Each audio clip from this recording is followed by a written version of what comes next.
Life doesn't change in dramatic moments the way movies want you to believe. It changes quietly. It changes in ordinary days. It changes in the small choices you make when no one is watching. Most people believe life happens to them. They blame timing. They blame luck. They blame circumstances, other people, the past, the economy, the world. But here is the uncomfortable truth. Life is not shaped by what happens to you. Life is shaped by what you choose to do about it. Every life you admire was built by choices. Every life you envy was built by choices. And every life that feels stuck, heavy, or directionless was also built by choices. Not always big ones, mostly small ones. Repeated, ignored, justified. You don't wake up one day in a life you don't recognize. You arrive there step by step, a decision to stay silent when you should have spoken, a decision to stay comfortable when you should have grown, a decision to delay instead of act, a decision to react instead of think, a decision to choose what feels good now over what builds strength later. None of these choices feel dangerous in the moment. That's why they work so well against you. People say, "I had no choice," but most of the time what they really mean is, "I didn't like the cost of the better option." Because having a choice doesn't mean every option is easy. It means every option has a price. And life doesn't care which one you choose. It only responds to the direction you keep choosing. This audiobook is not about controlling life. That's an illusion. You can't control what people do. You can't control what happens tomorrow. You can't control every obstacle, delay, or setback. But you can always control the next choice you make, and that's enough to change everything. Right now, your life is a result. Not a mystery, not a coincidence, a result. A result of how you chose to spend your time, how you chose to respond to pressure, how you chose comfort or discipline, how you chose growth or avoidance, how you chose yourself or didn't. That doesn't mean your past defines you. It means your future is still undecided. Because the same mechanism that built your past is still working today. Choice by choice, moment by moment. Most people think change requires motivation. It doesn't. Motivation fades. Feelings change. Energy comes and goes. But choices don't need motivation. They need clarity. When you are clear, you don't negotiate with yourself. You decide. This is where real power lives. Not in control over others, not in perfect circumstances, but in the space between what happens and what you choose to do next. That space is small, sometimes just a few seconds, but inside that space lives responsibility, freedom, and direction. Every time something triggers you, life asks a question. Who are you choosing to be right now? Every time you feel resistance, life asks another. Will you choose comfort or will you choose growth? Every time you want to quit, delay, or distract yourself, life waits quietly for your answer. And whatever you choose, life builds on it. This audiobook is about becoming conscious of that process, about slowing down enough to see where your choices are really coming from, and about learning how to choose with intention instead of impulse. Not once, not when it's convenient, but consistently. You don't need a perfect plan. You don't need a new identity overnight. You don't need to become someone else. You need to start choosing differently. Because one better choice today doesn't change your life. But one better choice repeated does. Over the next chapters, we're going to walk through the most important decision points of everyday life. Not abstract philosophy. Not motivational noise. Real moments. Moments where people lose years without realizing it. Moments where direction is decided quietly. You'll learn why avoiding a choice is still a choice. Why small decisions compound into big outcomes. Why comfort feels safe but costs you more than you think. Why discipline begins before motivation shows up. Why your reactions matter more than your intentions. Why consistency is built in silence. And why choosing yourself daily is one of the hardest and most important skills you'll ever develop. This is not about being perfect. It's about being honest. Honest about what you're choosing, honest about what it's costing you, and honest about what kind of life those choices are building. Your past was built by choices. Your future will be built the same way, and the next one is closer than you think. Pause for a moment, not to overthink, not to judge yourself, just to notice. Because life is all about choices, and right now, you're choosing to listen. Chapter 1. You are always choosing. Every single day, life places you at a crossroads, not a dramatic one, not the kind you remember forever, a quiet one, a moment where nothing seems urgent, nothing seems permanent, nothing feels like it will matter much later. And yet, it does. Because in that moment, whether you realize it or not, you choose. You choose how to respond. You choose what to ignore. You choose what to delay. You choose what to tolerate. Choice is not something you make once in a while. Choice is something you're doing constantly, even when you do nothing. Especially then. There is a comforting lie people tell themselves when life feels heavy. I had no choice. It sounds innocent. It sounds reasonable. It sounds like relief. But it is rarely true. Because not choosing is still a decision. When you stay silent, you decide that silence is acceptable. When you delay, you decide that delay is safer than action. When you avoid, you decide that discomfort is something to run from. When you stay where you are, you decide that this is good enough for now. Life does not pause while you hesitate. It keeps moving in the direction of what you allow. This is where responsibility becomes uncomfortable. Because once you accept that you are always choosing, you can no longer hide behind circumstance. You may not control what happened to you. You may not control where you started. You may not control what others do, but you do control what you choose next. And that choice is shaping you, whether you like it or not. Every meaningful option in life has a cost. Usually not money, usually not time. The real cost is discomfort. The discomfort of telling the truth. The discomfort of changing patterns. The discomfort of being misunderstood. The discomfort of doing something before you feel ready. So instead of saying, I don't know what to do, people often say, I have no choice. What they really mean is, I don't want to pay the price of the better option. Avoidance feels harmless in the moment. It doesn't demand courage. It doesn't challenge identity. It doesn't force growth. But avoidance is not neutral. It chooses for you. A conversation avoided today becomes distance tomorrow. A decision delayed today becomes pressure later. A habit ignored today becomes a weakness you have to fight under stress. Nothing stays small when it is repeated.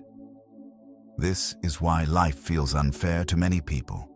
Not because they were unlucky, but because they underestimated the power of small decisions.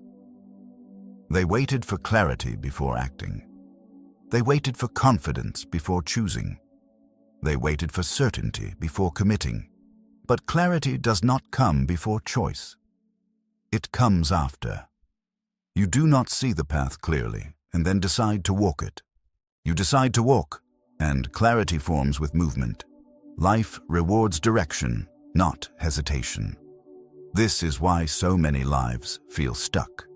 Not because the person lacks potential, but because they keep choosing the familiar over the necessary. Familiar pain feels safer than unfamiliar growth. Predictable discomfort feels safer than uncertain improvement. So, days fill with distractions, busy routines, endless thinking, and nothing changes. Life is not cruel, it is consistent. If you consistently choose comfort, life gives you fragility. If you consistently choose avoidance, life gives you anxiety. If you consistently choose distraction, life gives you confusion. But if you consistently choose responsibility, life gives you clarity. If you consistently choose discipline, life gives you confidence. If you consistently choose growth, life gives you strength. This is not motivation, it is cause and effect.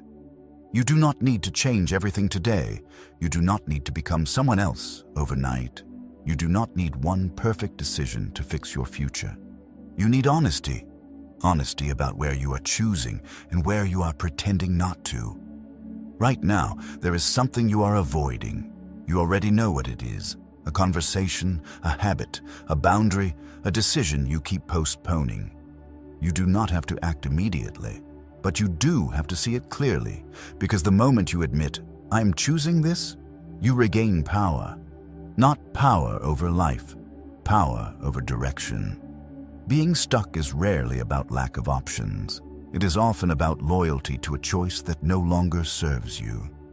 The moment you stop saying, "I had no choice," you stop giving your future away. You do not need certainty to choose. You do not need confidence to choose. You do not need permission to choose. You only need to accept that you are already choosing every day. And once you accept that, you can begin choosing with intention instead of habit. Avoidance feels safe, but it always charges interest. Not choosing feels passive, but it actively shapes your life. And the most dangerous position you can take is believing that your choices don't matter. Because they do. They always have. And they are doing it right now. Chapter 2. Small choices create big lives. Nothing about the beginning feels important. That is why it works. Small choices never announce themselves as turning points. They don't feel heavy. They don't feel dangerous. They feel harmless. One more day of delay. One more excuse. One more time choosing what's easy instead of what's necessary. Individually, none of these moments seem capable of shaping a life. But together, they decide everything. Life does not change in leaps. It changes through accumulation. Every choice you repeat becomes a vote, not for who you wish to be, but for who you are becoming. You don't suddenly wake up disciplined. You build discipline by choosing effort when comfort is available. You don't suddenly become confident. You build confidence by keeping small promises when no one is watching. You don't suddenly lose direction. You lose it by repeatedly choosing distraction over focus. This is how lives quietly separate. Two people can start in the same place, same background, same opportunity, same potential. Years later, their lives look nothing alike, not because one made a single heroic decision, but because one chose slightly better, consistently. 5 minutes of movement instead of scrolling, 10 minutes of reflection instead of noise, one uncomfortable conversation instead of silence, one honest boundary instead of resentment. Small choices don't feel powerful, but they are persistent, and persistence always wins. The mind resists this truth because it wants change without patience. It wants results without repetition. It wants growth without discomfort. So it waits for a moment that feels big enough to matter. That moment rarely comes. Life doesn't reward intensity, it rewards direction. Direction is set by what you choose on ordinary days. The day you don't feel motivated, the day nothing exciting is happening, the day no one is watching or applauding. Those days build your future. This is why habits matter more than goals. Goals are ideas. Habits are decisions repeated. A goal without aligned daily choices is just imagination. You don't rise to the level of your hopes. You fall to the level of your habits.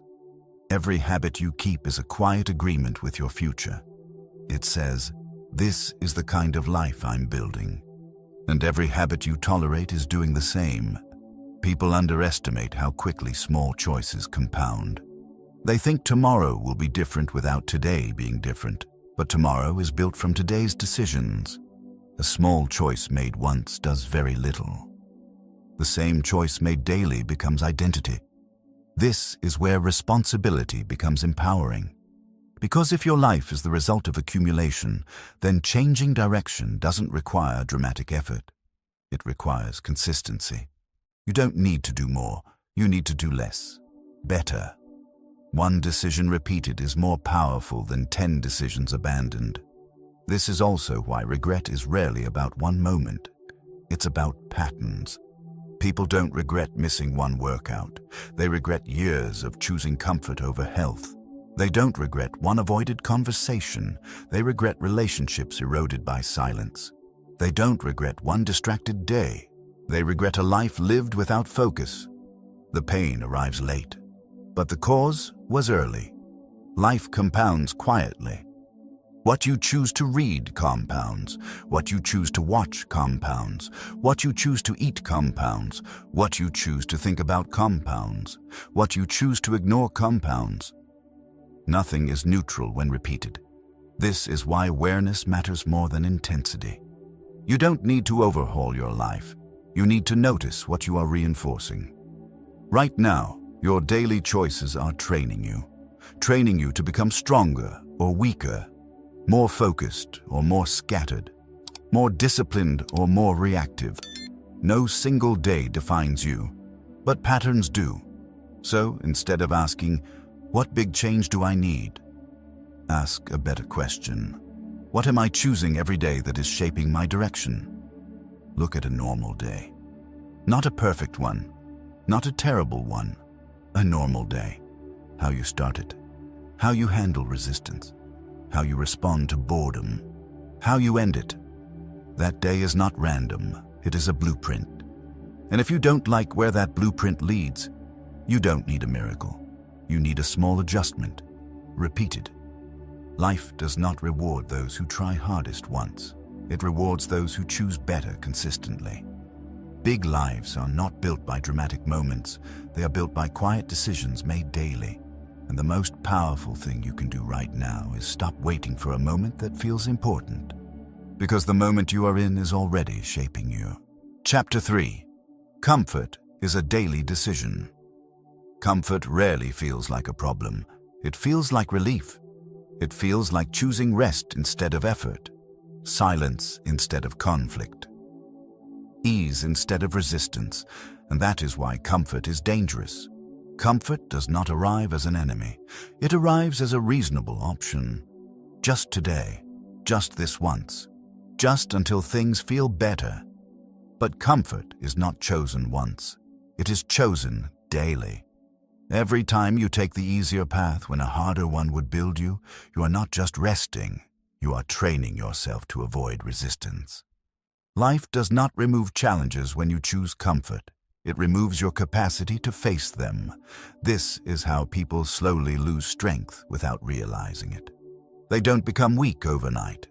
They become comfortable. Comfort teaches the nervous system that discomfort is a threat. So the moment effort is required, the mind searches for escape, distraction, rationalization, delay. None of these feel harmful in the moment, but they create a pattern where growth feels overwhelming and ease feels necessary. The truth is uncomfortable but simple. Growth requires resistance, and resistance never feels comfortable. Every time you grow, something inside you resists. Your body resists effort. Your mind resists uncertainty. Your ego resists being challenged. So comfort feels like safety, but safety is not the same as progress. Comfort does not ask you to expand. It asks you to stay the same. And staying the same in a changing world is another form of decline. This is why people often say they feel stuck. Not because they lack options, but because they have trained themselves to avoid discomfort. They understand what needs to be done. They just don't like how it feels. So they wait. They wait to feel ready. They wait to feel confident. They wait to feel motivated. But comfort feeds on waiting. The longer you wait, the more uncomfortable the action feels. The more comfortable avoidance becomes. This creates a quiet trap. You start believing that comfort is necessary for well-being, that pushing yourself is unhealthy, that challenge is something to avoid. But the body and mind were not designed for constant ease. They were designed for adaptation. Without resistance, muscles weaken. Without challenge, focus decays. Without effort, confidence erodes. Comfort feels good now, but it steals strength from later. This is why discipline feels harsh to the undisciplined and freeing to the disciplined. The disciplined person has learned that discomfort is temporary, that effort creates relief later. Doing the hard thing early makes life easier afterward. The undisciplined person experiences the opposite. They choose ease early and pay for it with stress, regret, and anxiety later. Comfort always charges interest. You may not notice it immediately, but the bill always arrives. Health declines quietly. Relationships weaken subtly. Opportunities disappear slowly, not because of one bad choice, but because of many comfortable ones. This chapter is not asking you to eliminate comfort. Rest matters. Recovery matters. But there is a difference between rest and escape. Rest prepares you to return to effort. Escape teaches you to avoid it. The question is not whether you feel discomfort. The question is whether you are willing to choose it intentionally. Every day presents at least one moment where you must decide, do I choose ease, or do I choose what builds me? That moment is usually small. Getting up when it would be easier to stay down. Starting when it would be easier to delay. Speaking when it would be easier to stay silent. Stopping when it would be easier to indulge. None of these moments feel heroic, but they shape your tolerance for effort. Your tolerance for effort determines the size of the life you can build. People with large lives are not more comfortable. They are more capable. They have trained themselves to sit inside discomfort without needing to escape it. They have learned that the feeling of resistance is not a signal to stop. It is a signal that growth is possible. Comfort asks one question: how can I feel better right now? Growth asks a different one: what choice strengthens me long term?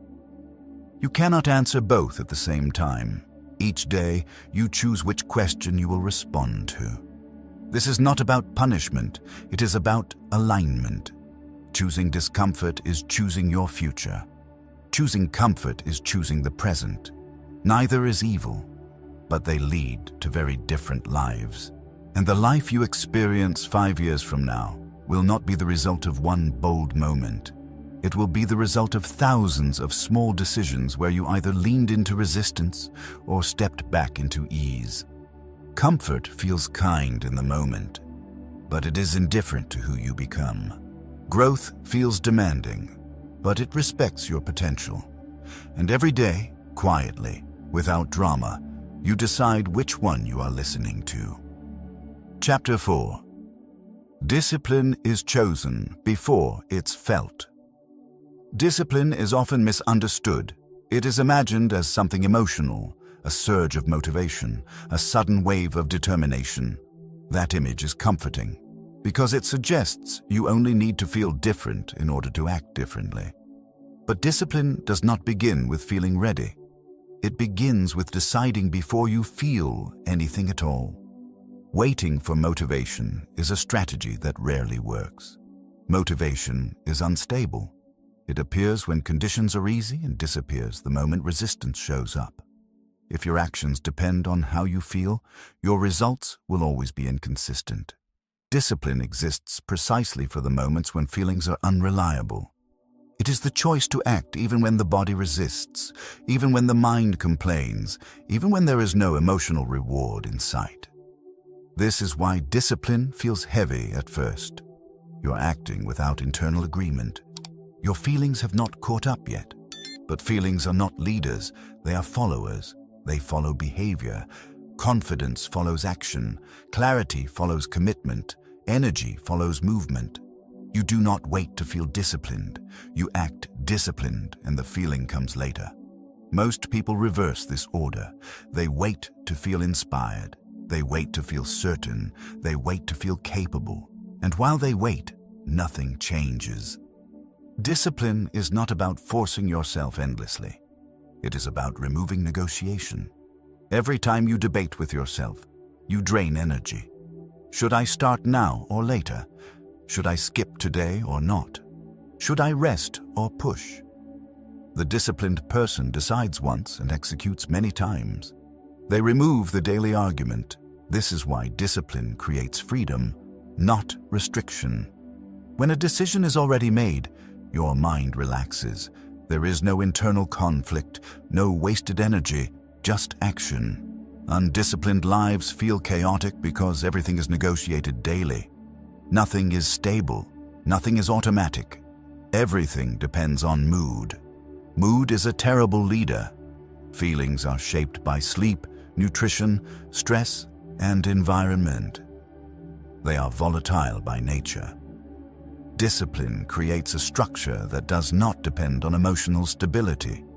This is why disciplined people appear calm under pressure. They are not waiting to feel better. They already know what they will do.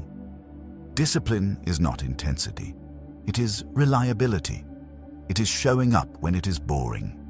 It is continuing when no progress is visible. It is choosing effort without applause. This kind of consistency changes identity. Each disciplined action sends a signal. I do what I said I would do. That signal builds trust with yourself. And self-trust is a powerful thing. Without it, confidence collapses. With it, fear loses influence. Most people struggle not because they lack willpower, but because they keep reopening decisions. Every reopened decision is a chance to quit. Should I keep going? Should I stop? Should I change direction? Discipline closes the door. It says, "This is what I do." No discussion. That does not mean rigidity. It means commitment. You can adjust direction deliberately, but you do not adjust based on discomfort. Discomfort is expected. If discipline felt good immediately, everyone would have it. The reason discipline separates people is because it asks you to act without emotional confirmation. And over time, something interesting happens. What once felt heavy begins to feel normal. What once felt difficult begins to feel manageable. What once required effort begins to feel natural. This is not because the task changed, it is because you changed. Discipline trains your nervous system to tolerate effort. Tolerance creates capacity. Capacity creates options. Suddenly, things that once felt overwhelming become part of your baseline. This is why disciplined people can do more without feeling constantly exhausted. They are not fighting themselves. They decided early. This chapter is not asking you to become extreme. It is asking you to become decisive. Choose a few things that matter. Decide how they are done. Stop renegotiating. Do not ask yourself how you feel about it today. Ask whether it aligns with the life you are building. Discipline does not care about your mood. It cares about direction, and direction, sustained long enough, creates a life that feels stable, capable, and calm. Not because it is easy, but because it is intentional. Discipline is not something you wait for. It is something you choose before it is comfortable, before it is rewarding, before it feels natural, and once chosen, it begins to choose you back. Chapter 5. Your reaction is your responsibility. Life is not calm by default. It applies pressure, unexpected words, unfair situations, delays, disrespect, loss. None of these ask for permission. They arrive when they arrive. What determines the quality of your life is not the absence of these moments, but how you respond when they appear. Between what happens and what you do next, there is a space. That space is small, sometimes only a breath, but inside that space lives choice. Most suffering is not caused by events. It is caused by reactions, the raised voice that turns into an argument, the comment that becomes resentment, the delay that becomes anger, the mistake that becomes self-hatred. Events trigger emotions. That is natural. But emotions do not need to control behavior. This is the core of emotional discipline. You are not responsible for what happens. You are responsible for how you respond. This is where many people lose power. They give it away without realizing it. They say, "You made me angry. You ruined my day. They triggered me." What those statements really mean is, I handed control to something external. Once you do that, You're no longer steering your life. You are reacting to it. Reaction is fast, automatic, unexamined. Response is slow, intentional, chosen. The difference between the two decides the difference between chaos and clarity. The mind often justifies reactions by calling them honesty, or authenticity, or being real. But uncontrolled reactions are not honesty. They are habits. Habits formed under pressure and repeated without awareness. Every time you react impulsively, you reinforce that pathway. Your nervous system learns. This is how we deal with stress. Over time, reactions become quicker, stronger, and harder to interrupt. This is how people lose emotional control without ever deciding to. Responsibility feels heavy here because it removes excuses. If your reaction is your responsibility, you can no longer blame circumstances for your state. But that same responsibility is what gives you freedom. Because if your reaction is chosen, it can be changed.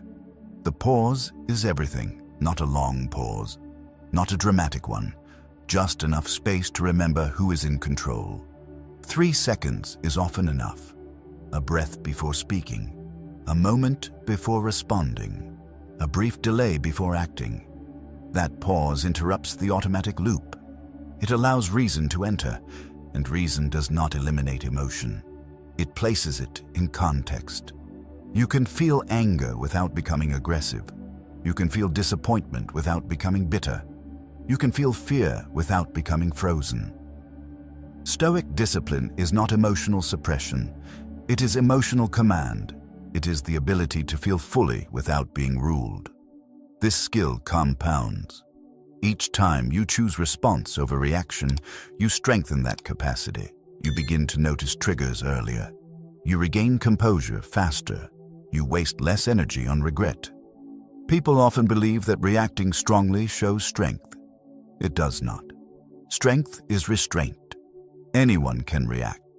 Very few can pause, and those who can pause can choose.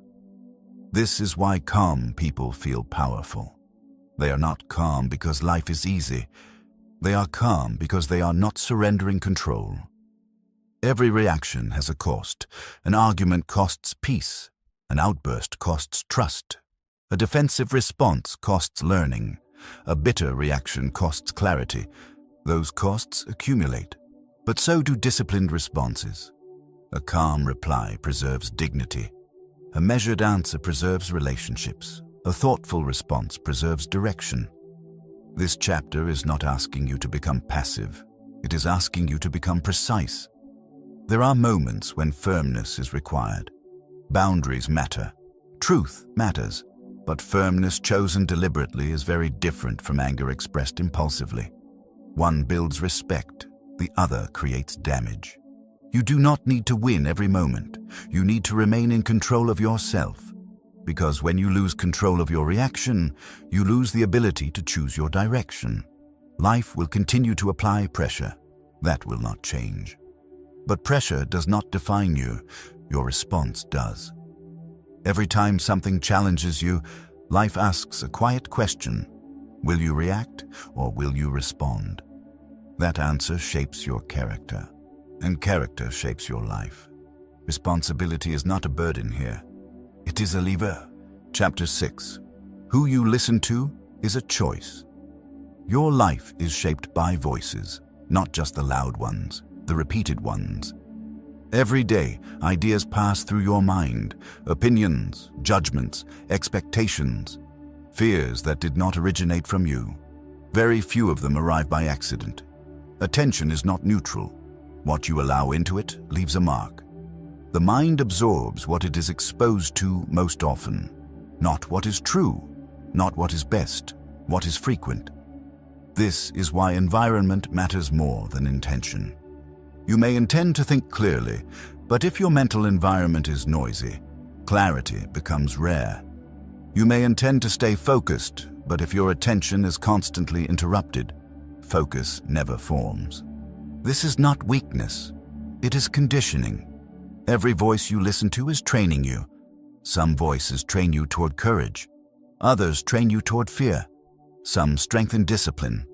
Others justify comfort. Some sharpen perspective. Others distort it. None of them are harmless when repeated. Many people underestimate how influenced they are because influence rarely feels like control. It feels like common sense, like just the way things are, like your own thoughts. But most beliefs are borrowed.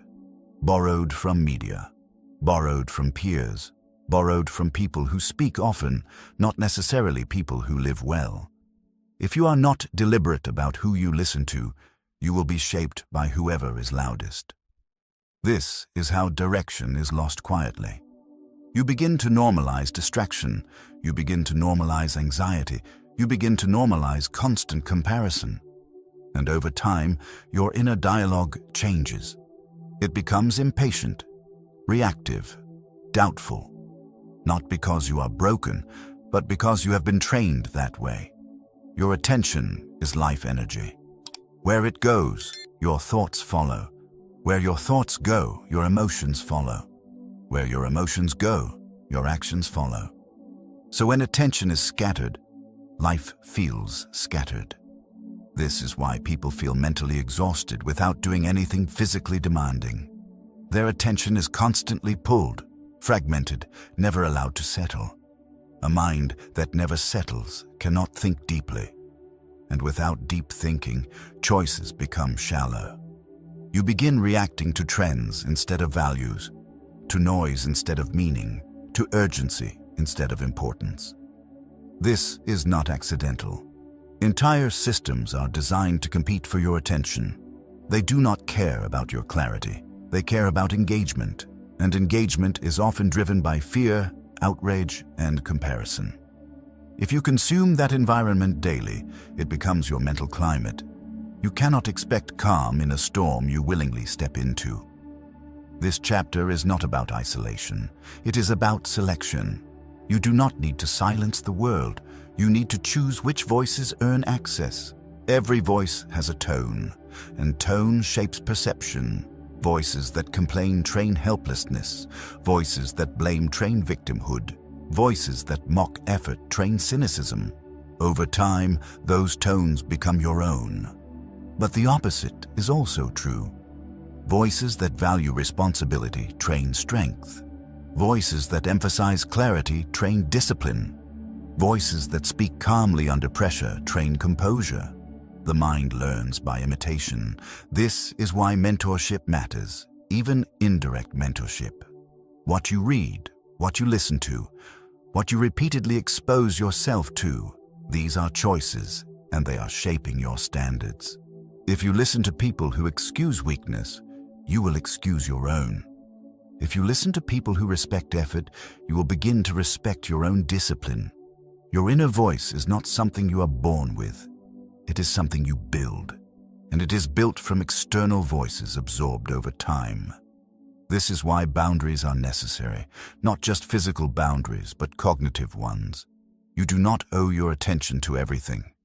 You do not owe your emotional energy to everyone. Choosing silence is sometimes the strongest choice you can make. Silence allows the mind to reset, to hear itself again, to distinguish what matters from what is merely loud. Without silence, everything feels urgent. With silence, perspective returns. This chapter invites you to audit your mental environment, not dramatically, honestly. What voices dominate your day? What tone do they carry? Do they leave you clearer or more agitated, more focused or more distracted? You already know the answer. And knowing is enough to begin. You do not need to eliminate everything at once. You need to reduce what weakens you and increase what strengthens you. Over time, this shifts your internal dialogue. You begin thinking more deliberately, responding more calmly, choosing more intentionally. Not because life became easier, but because your mental environment became cleaner. Clarity is fragile. It must be protected. Chapter 7. Consistency is chosen in silence.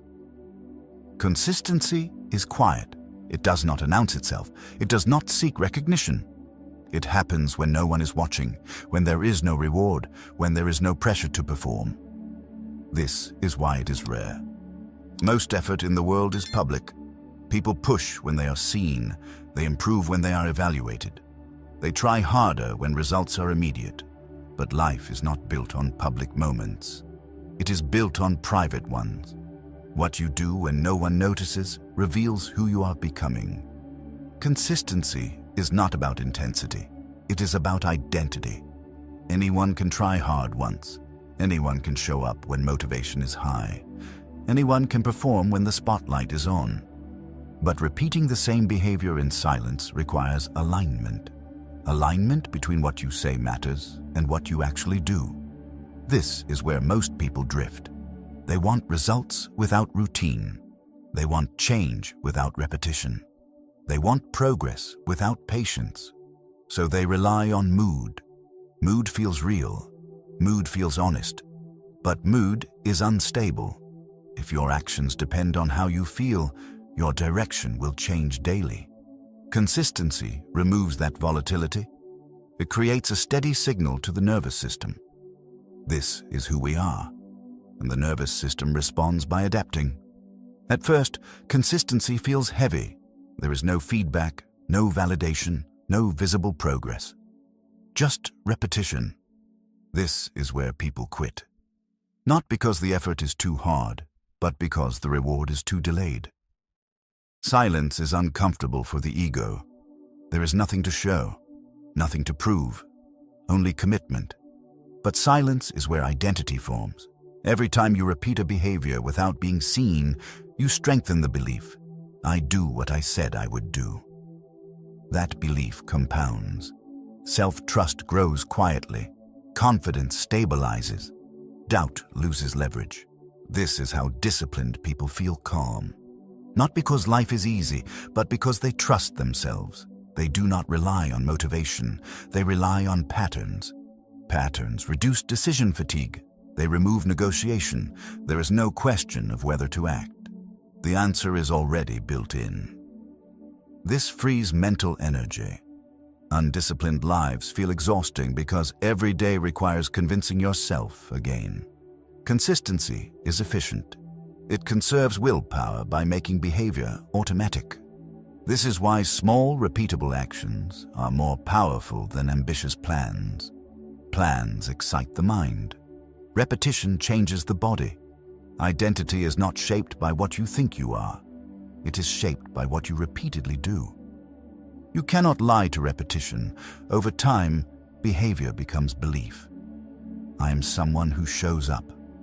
I am someone who finishes. I am someone who follows through. These beliefs are not affirmations. They are earned. Silence is also where discipline is tested. Without external pressure, excuses feel reasonable. No one will know if you skip today. No one will care if you delay. No one will hold you accountable, except one person, you. And that is enough, because you are the one who lives with the consequences. Consistency in silence creates a strange confidence. Not loud, not performative, stable. You know what you can rely on, and that steadiness becomes strength. This is why consistency compounds faster than talent. Talent without consistency creates potential. Consistency without talent creates results. Over time, consistent effort builds skill. Skill builds confidence. Confidence expands opportunity.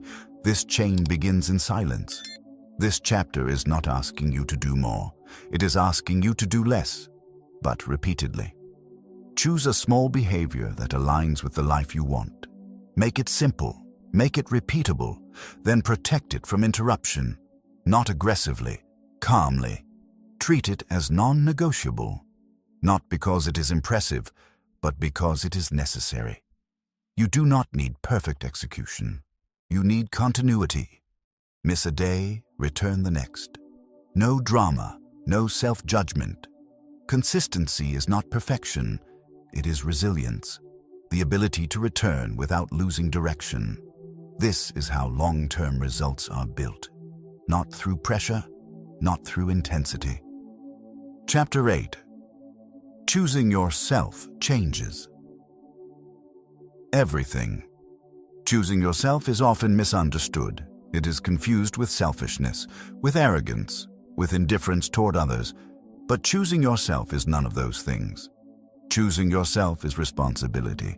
It is the decision to stop abandoning your own standards, to stop betraying your values for comfort or approval, to stop living according to expectations that were never yours to carry. Many people avoid choosing themselves because it feels dangerous. They fear being judged. They fear disappointing others. They fear losing connection. So they compromise. A little at first, then a little more. Until compromise becomes a way of life. They say yes when they mean no. They stay silent when something feels wrong. They give time, energy, and attention they cannot afford. Over time, something erodes. Self-respect, not all at once, quietly. And when self-respect weakens, everything else becomes harder. Boundaries blur, resentment builds, confidence fades. Life begins to feel heavy, not because of effort, but because of misalignment. Choosing yourself is the act of correcting that alignment. It is deciding that your time matters, that your energy is finite, that your attention is valuable, and that how you use these things determines the quality of your life. Self-respect is not something you demand from others. It is something you demonstrate through choices. Every time you keep a promise to yourself, you strengthen it. Every time you ignore your own needs, you weaken it. People often wait for confidence before choosing themselves. But confidence does not come first. Self-respect comes first. Confidence follows. You do not feel worthy and then act accordingly. You act with self-respect, and worth becomes evident. This is why small decisions matter so much here. Getting enough rest, ending conversations that drain you, doing the work you said you would do, saying no without explanation. These are not dramatic acts. They are quiet votes. Votes for the kind of life you are willing to live. Choosing yourself also means accepting solitude at times. Not loneliness, solitude. The space created when you stop performing for approval. That space can feel uncomfortable at first. Without constant feedback, the mind grows restless. But within that space, clarity forms. You begin to hear your own thoughts again, to recognize your own standards, to understand what you actually want, not what you are told to want. Many people never experience this because they are always reacting to others. Others' opinions, others' needs, others' expectations. They live externally. Choosing yourself is the shift inward. It is deciding that your internal compass matters more than external noise. This does not mean ignoring others. It means no longer abandoning yourself. You can be kind without being compliant. You can be generous without being depleted. You can be present without being available to everything. Boundaries are not walls. They are filters. They allow what aligns to pass and stop what weakens you. People who respect themselves are often misunderstood at first, not because they are wrong, but because they change the dynamic. When you stop over-explaining, some feel uncomfortable. When you stop rescuing, some feel abandoned. When you stop tolerating disrespect, some feel exposed. This is not your problem to solve. Choosing yourself will reveal who benefits from you not doing so. And that clarity, though uncomfortable, is freeing. It allows you to invest energy where it is returned, not drained. Choosing yourself also requires honesty. Honesty about what you can handle, what you want to build, what you are willing to sacrifice, and what you are not. You cannot choose everything. Every yes costs something else. So choosing yourself means choosing priorities. It means accepting trade-offs consciously instead of living with regret unconsciously. A life without boundaries is a life run by urgency. Everything feels important. Everything feels demanding, and nothing feels meaningful. Choosing yourself introduces hierarchy. This matters. That can wait. This deserves my energy.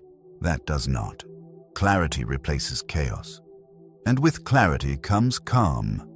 Not because life becomes easier, but because your direction becomes stable. You stop chasing validation and start building alignment. Alignment between values and actions, between goals and habits, between who you are and how you live. This alignment is rare, and it is powerful. It creates a quiet confidence that does not need to announce itself. You no longer need to prove your worth. You demonstrate it through consistency. This chapter is not encouraging isolation. It is encouraging integrity. Integrity is wholeness. It is living as one person, not one version for others and another for yourself. Choosing yourself brings these versions together. It reduces internal conflict, and internal conflict is exhausting. When your actions match your values, energy returns. Focus sharpens. Decisions simplify.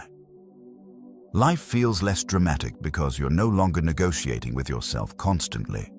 You already know where you stand. This is what people sense when they say someone has presence. Presence is not charisma, it is coherence. The feeling that a person is aligned within themselves. That alignment begins with choosing yourself daily. Not once, not when it is convenient. Daily, in small ways, in quiet moments. Choosing rest when you need it. Choosing effort when it matters. Choosing truth when silence would be easier.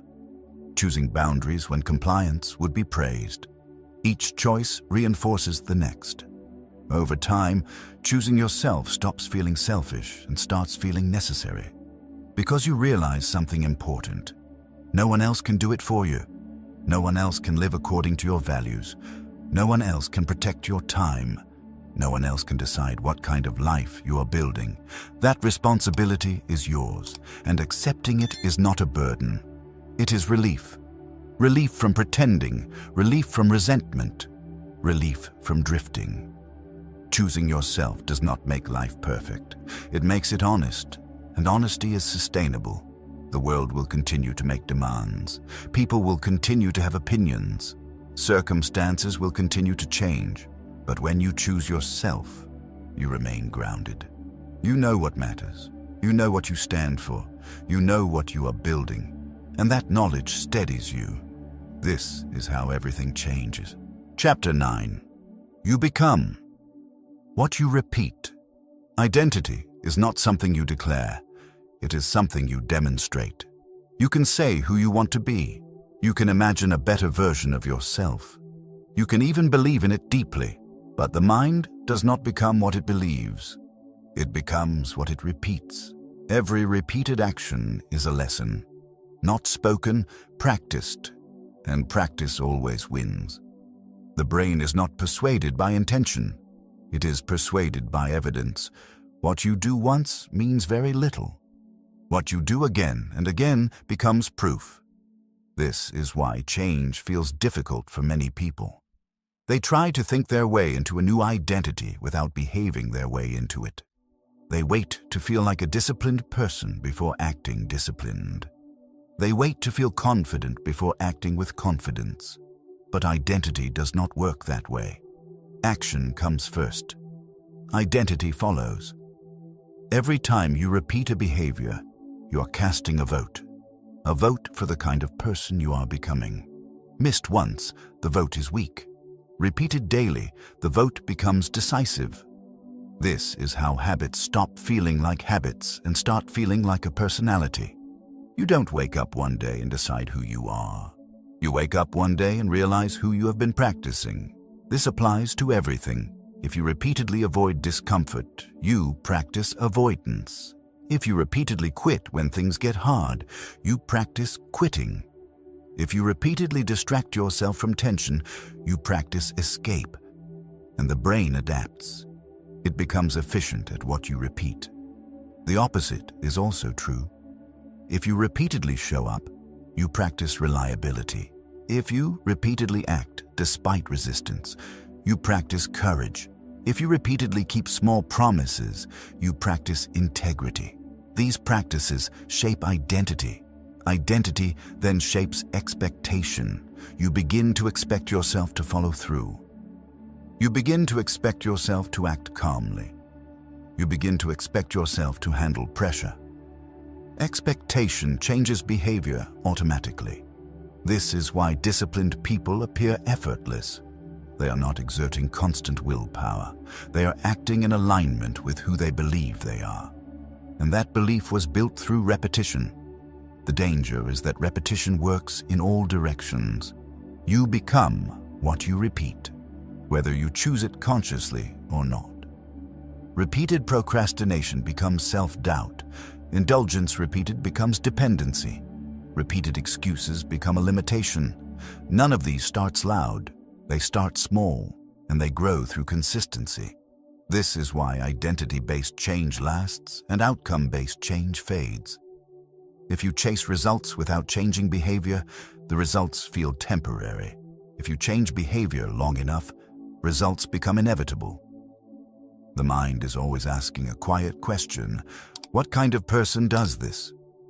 When your actions answer that question consistently, identity forms. This is also why guilt is ineffective long-term. Guilt focuses on what you failed to do. Repetition focuses on what you practice next. Identity is not built by self-criticism. It is built by self-evidence. One honest repetition is worth more than 1,000 motivational thoughts. This chapter invites you to stop asking, "Who do I want to be?" and start asking something more precise. What am I practicing? Look at your days. Not the exceptional ones, the ordinary ones. What do you repeat when you are tired? What do you repeat when you are bored? What do you repeat when no one is watching? Those moments are shaping you faster than moments of inspiration ever could. You do not need to repeat everything perfectly. You need to repeat what matters consistently. This is where simplicity becomes powerful. Choose a few behaviors that reflect the person you want to become. Make them small enough to repeat, clear enough to execute, specific enough to measure. Then repeat them, not until you feel different, until you become different. Repetition removes the drama from change. There is no need for emotional intensity, no need for constant reflection, no need for motivation. Just practice. Practice showing up. Practice finishing. Practice restraint. Practice honesty. Over time, the mind stops arguing. It accepts the evidence. This is who we are. That acceptance brings stability. You no longer wonder if you can handle something. You know how you respond to pressure. You have seen yourself do it. This is confidence grounded in experience, not belief. The most important repetition of all is how you treat your own standards. Do you keep them when it is inconvenient? Do you abandon them when no one notices? Do you negotiate with them under pressure? Standards repeated become character, and character decides outcomes long before circumstances do. You do not need to transform your life all at once. You need to repeat the right things long enough. Life bends toward consistency, not quickly, not dramatically, but reliably. You do not rise to the person you imagine. You rise or fall to the person you practice. And every day, quietly, you are practicing something. Chapter 10. The life you avoid is the life you're choosing. Avoidance rarely feels like a decision. It feels like delay, like caution, like waiting for a better time. But avoidance is one of the most powerful choices you make, because what you avoid does not disappear. It waits, and while it waits, it shapes the direction of your life. The life you avoid today is quietly becoming the life you live tomorrow. Not because you wanted it, but because you chose not to face it. Most people imagine that danger comes from action, from taking risks, from making bold moves. But for most lives, danger comes from avoidance. Avoiding discomfort, avoiding responsibility, avoiding truth, avoiding the work required to become who you know you could be. Avoidance feels safe in the short term. It protects you from anxiety, from conflict, from failure. but it extracts a price over time. That price is direction. Every avoided action narrows the range of futures available to you. Not dramatically, incrementally.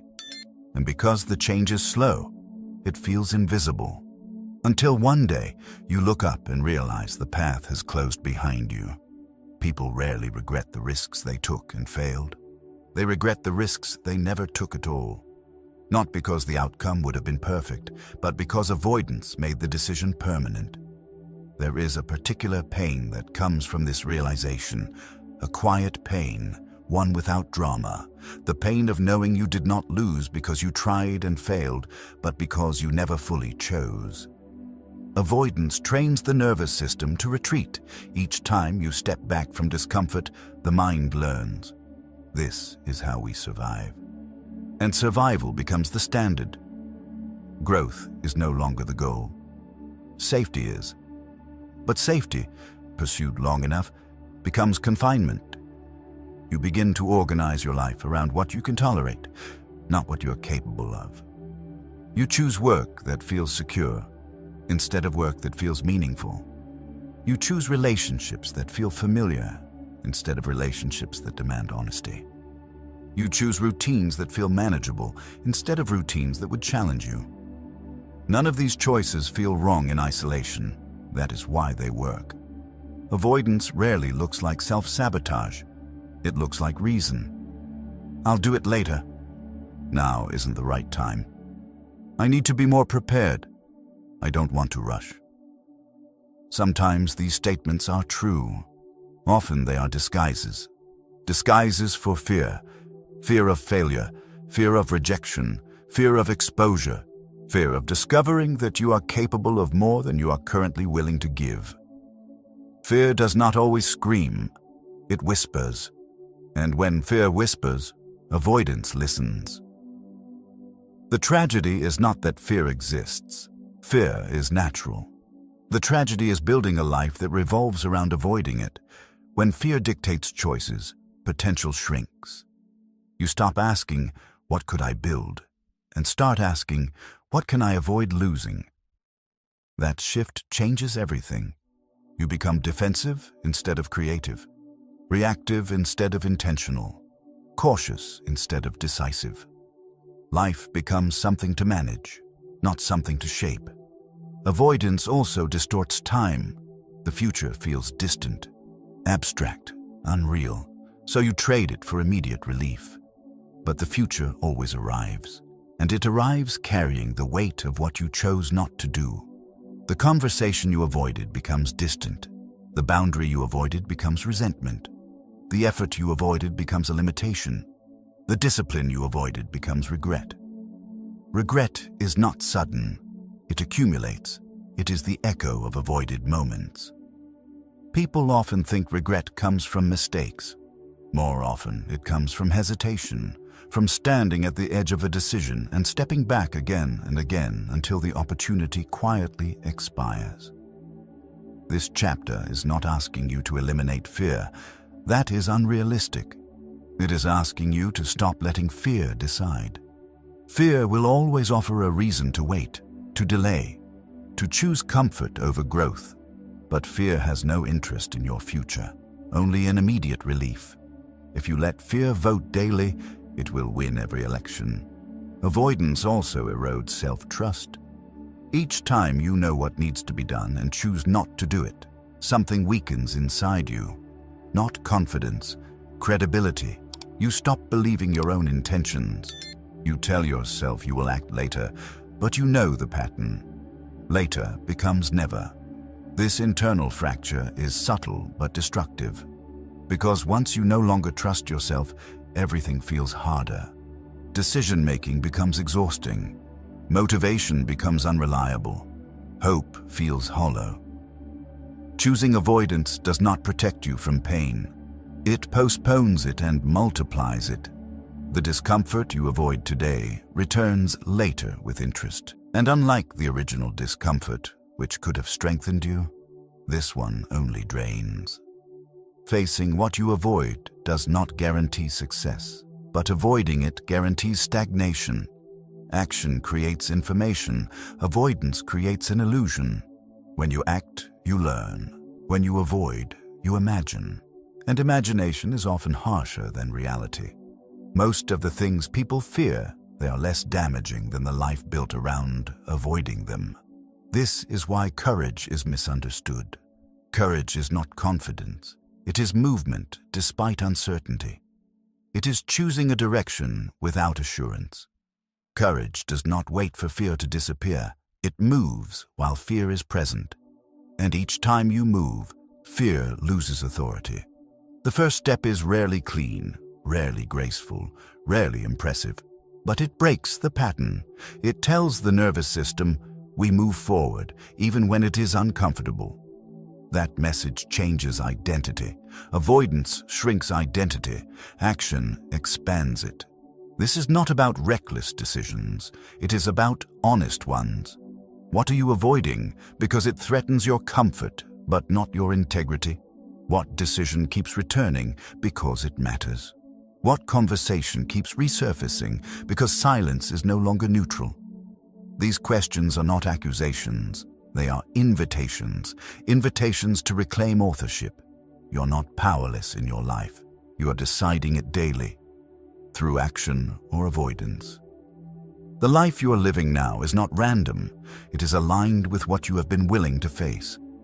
If that realization feels heavy, that is understandable. Responsibility always feels heavier than excuses. But responsibility also gives you leverage, because the same mechanism that allowed avoidance to shape your life allows courage to reshape it. You do not need to face everything at once. You need to face one thing honestly. One decision, one action, one conversation. Not because it guarantees success, but it restores momentum. Momentum changes perception. What once felt impossible begins to feel manageable. What once felt overwhelming begins to feel clear. Avoidance collapses under movement. The life you avoid today is not punishing you. It is waiting for your choice. And that choice does not need to be loud. It needs to be real. This chapter is not about pressure. It is about truth. The truth is that avoidance is a choice. The truth is that choice shapes life. The truth is that direction can still change. The future is not asking you to be fearless. It is asking you to stop running, because the life you avoid does not vanish. It becomes the life you wake up in. And the moment you face it, even imperfectly, you begin choosing something else. By now, nothing here should feel surprising. Uncomfortable maybe, but not new, because deep down, you already knew most of this. You knew that your life is shaped by choices. You knew that discipline is not about feeling ready. You knew that comfort delays growth. You knew that avoidance has a cost. You knew that repetition builds identity. You knew that not choosing is still a choice. The purpose of this audiobook was never to inform you. It was to confront you. Not aggressively, not emotionally, but honestly. Because information changes nothing on its own. Awareness does. And awareness without action is just another form of delay. At this point, there are only two ways this audiobook can end. One is comfortable. You close it. You nod quietly. You tell yourself it made sense. You feel a brief sense of clarity. And then life continues exactly as it was.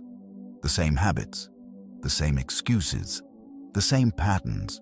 That ending requires no courage. It requires nothing at all. The other ending is harder. It asks you to pause, not dramatically, not emotionally, but deliberately. To recognize that listening was already a choice, and that's what you do next is another one. Life does not change because you understand something. It changes when understanding alters behavior. This is where most people stop. Not because they disagree, but because the agreement feels enough. It isn't. Clarity without movement becomes another excuse to wait. The truth is simple. Your life right now is aligned with the choices you have been willing to make, not the ones you admired, not the ones you imagined, the ones you repeated. And if that feels confronting, it should. because it also means something important. It means your life is not fixed, it is not cursed, it is not locked, it is responsive. Responsive to what you choose next. You don't need to rewrite your entire life. You don't need a new identity overnight. You don't need a perfect plan. You need one honest decision that interrupts an old pattern. That is how momentum begins. Most people wait for motivation, but motivation does not come first. Action does. Action creates evidence. Evidence creates belief. Belief stabilizes identity. This is the order, and the order matters. You already know where your life feels misaligned. You don't need to search for it. There is something you keep postponing, something you keep justifying, something you keep telling yourself you will face later. Later is not a place. It is a story, and stories do not build lives. Choices do. The uncomfortable truth is that the hardest part of change. It is not an effort, it is honesty. Honesty about what you tolerate, honesty about what you avoid, honesty about the cost of staying the same. Staying the same has a cost. It just feels familiar. Growth has a cost too. It just feels intentional. You pay either way. Life does not negotiate with potential. It responds to action. This audiobook does not ask you to be extreme. It asks you to be precise. To choose one area where avoidance has become a habit. One, not 10, not everything. One decision you already know matters, and to face it. Not perfectly, not heroically, but deliberately. That single choice will not fix your life, but it will restore something more important. Direction. Direction changes everything. When you have direction, effort makes sense. Discomfort becomes meaningful. Sacrifice feels chosen, not forced. Without direction, even easy things feel heavy. This is why so many people feel exhausted without doing anything difficult. They are carrying indecision. Indecision drains more energy than action ever will. Choosing ends that drain. Even when the choice is hard, especially then.